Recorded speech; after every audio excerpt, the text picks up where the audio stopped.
Hello दोस्तों, स्वागत है आपका आज की नई क्लास में। जो कल की क्लास थी उसमें सेट नंबर 6 कंप्लीट करा दिया था 2023 का।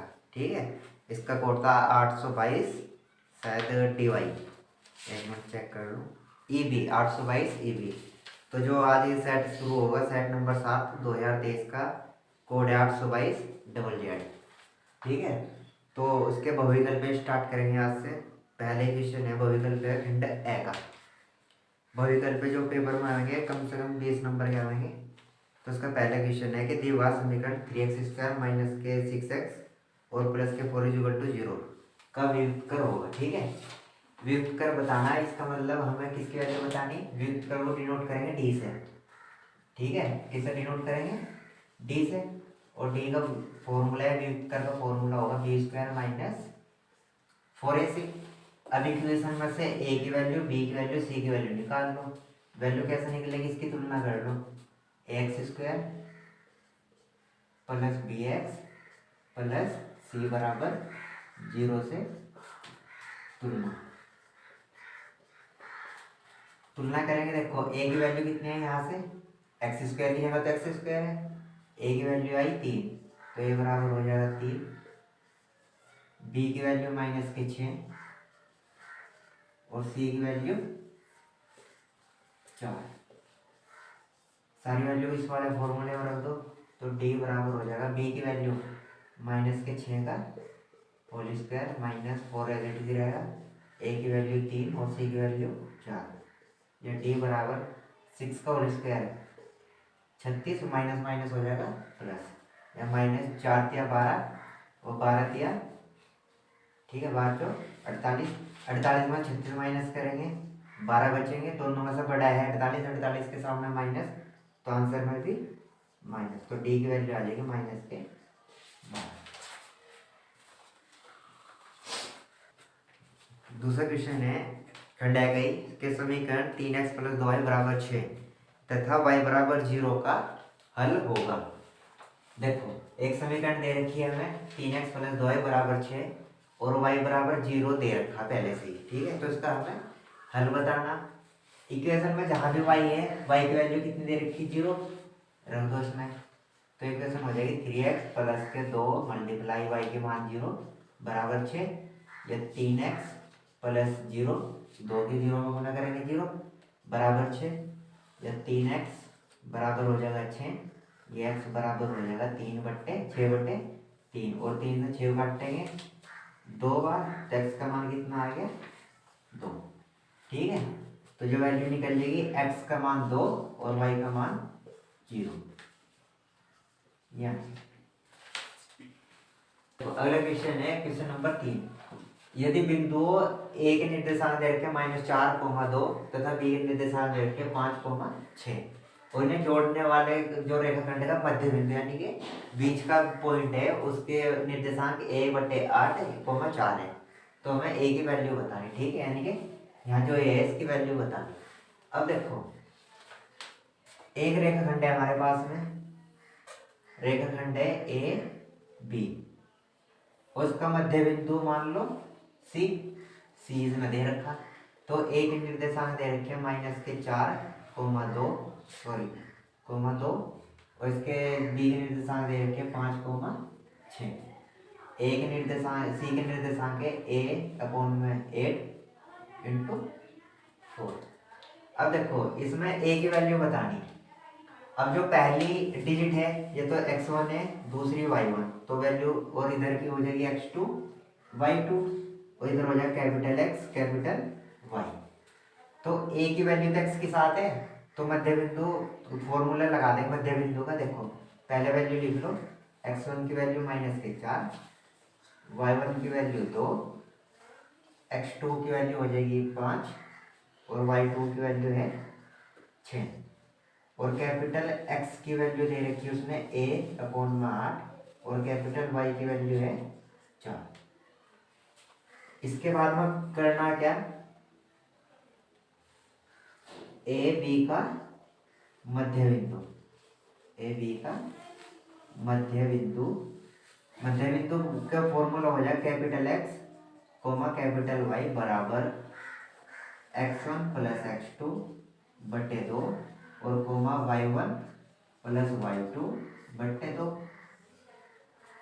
अब देखो वैल्यू रख लेंगे, x की वैल्यू है a अपॉन में 8 इंटू वाई की वैल्यू है कोमा में 4, ब्रैकेट बंद करेंगे। x1 की वैल्यू माइनस के 4 और प्लस x2 की वैल्यू 5 और बटे में 2, y1 की वैल्यू 2 प्लस y2 की वैल्यू है 6 अपॉन में 2।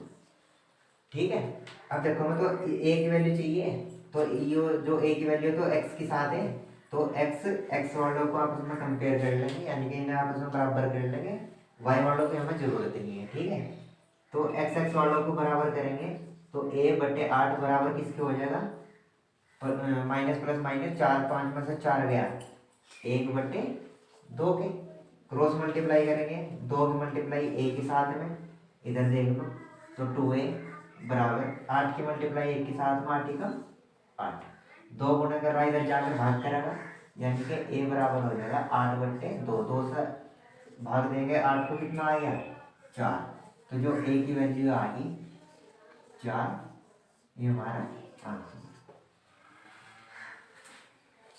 देखो अगला अगला क्वेश्चन है क्वेश्चन नंबर 5। वह बड़ी से बड़ी संख्या याद कीजिए जिससे 125 और 70 को विभाजित करने पर क्रमशः शेषफल 8 और 5 प्राप्त हो। ठीक है, बड़ी से बड़ी संख्या देगा तो हम महत्तम समापवर्तक निकालना, छोटे से छोटे देगा तो लघुत्तम समापवर्तक। तो देखो एक संख्या 125 है, 125 से किसी संख्या का भाग दे रहे, शेषफल कितना बच रहा 8, तो सबसे पहले शेषफल ही माइनस कर दो, कितना बचेगा 117, और 70 को भाग देगा शेषफल बच रहा 5, तो इसे शेषफल को हटा दो, ये बचेगा 65। ठीक है, तो इन दोनों जो संख्याएं मिली इनका निकाल लो महत्तम समापवर्तक, क्योंकि बड़ी से बड़ी संख्या पूछा तो महत्तम समापवर्तक भाग विधि से निकाल लो या गुणनखंड विधि से। ठीक है, भाग विधि से निकाल लो, 65 कम 65, 7 में से 5 गए 2 और 11 में से 6 गए 5। अब जो शेषफल बचा उससे भाग देंगे पिछले वाली संख्या को, यानी कि 65 को, तो 52 कम 52, 5 में से 2 गए 3 और 6 में से 5 गया 1। अब 13 से फिर भाग देंगे उससे पिछली संख्या को, यानी कि 52 को, तो 13 चौका हो जाएगा 52। अब जिससे यहाँ शेषफल 0 बचेगा वही क्या होगा हमारा महत्तम समापवर्तक। तो जो बड़ी से बड़ी संख्या आई वो कितनी आई 13, आगे लिखेंगे बड़ी से बड़ी संख्या जिससे 0 बना वो क्या है 13, तो ये क्या हो जाएगा आंसर।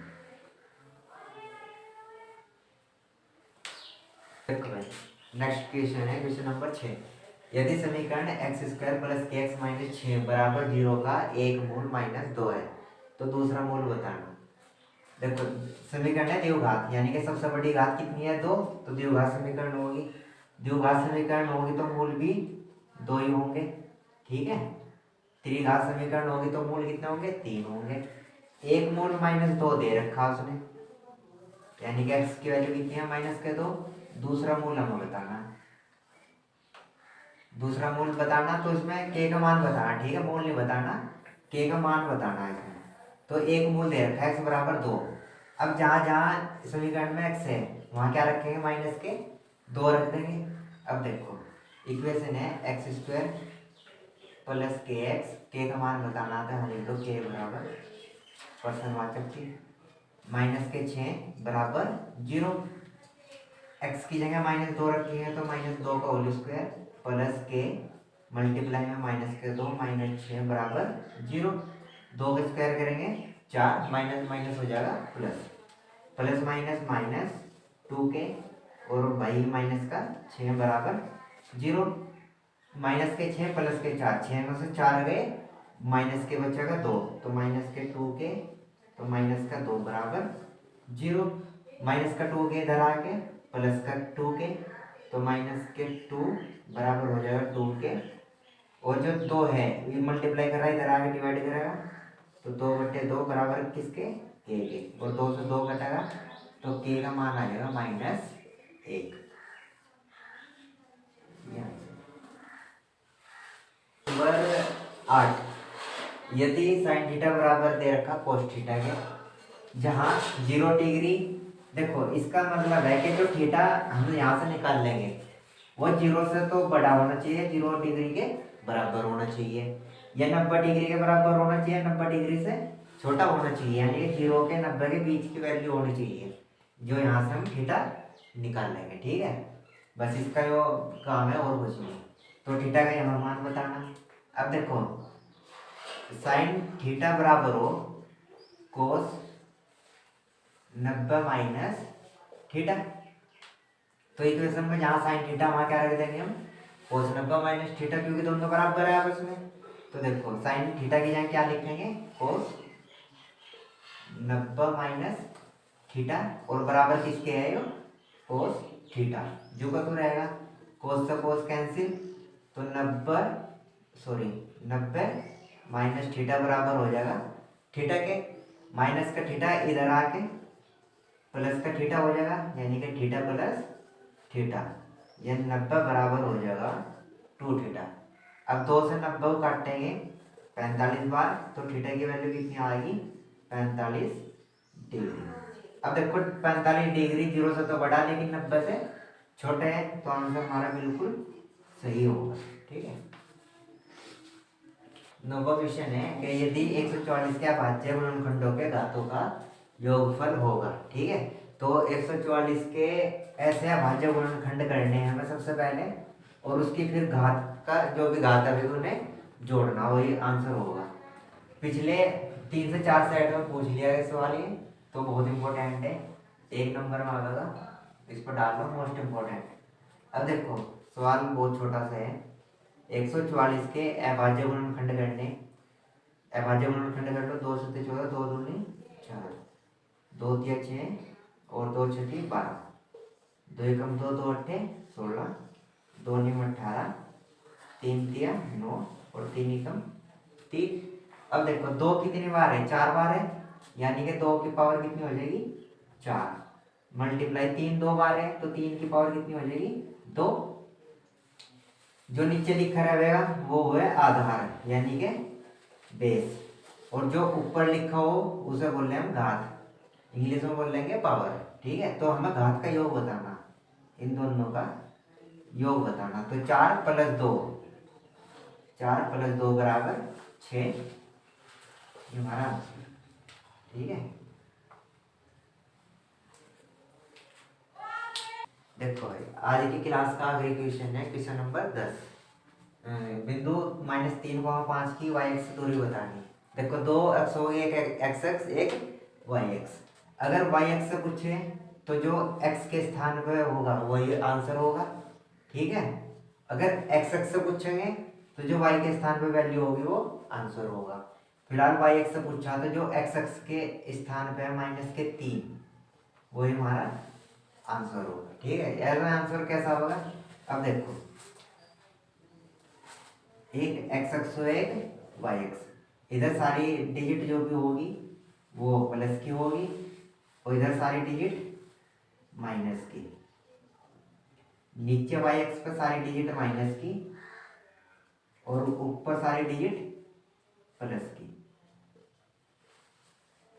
देखो -3 x x पे, यानी कि यहाँ x x यहाँ बैठ रहा -3 और 5 बैठ रहा y की वैल्यू 5 कहाँ है, यहाँ बैठेगी जाके यहाँ। तो y x से पूछा, अब y x यहाँ से जब इस साइड चलेंगे हम तो वैल्यू क्या आएगी -3। ठीक है, इसलिए आंसर क्या आया -3, यानी कि y x से पूछेगा पहले वाली डिजिट आंसर, x x से पूछेगा तो दूसरी वाली डिजिट होगी जो भी वही आंसर होगी। तो आज के लिए क्लास में इतना ही। वीडियो अच्छी लगी हो तो वीडियो को लाइक करना, शेयर करना और चैनल को सब्सक्राइब करना। Thank you.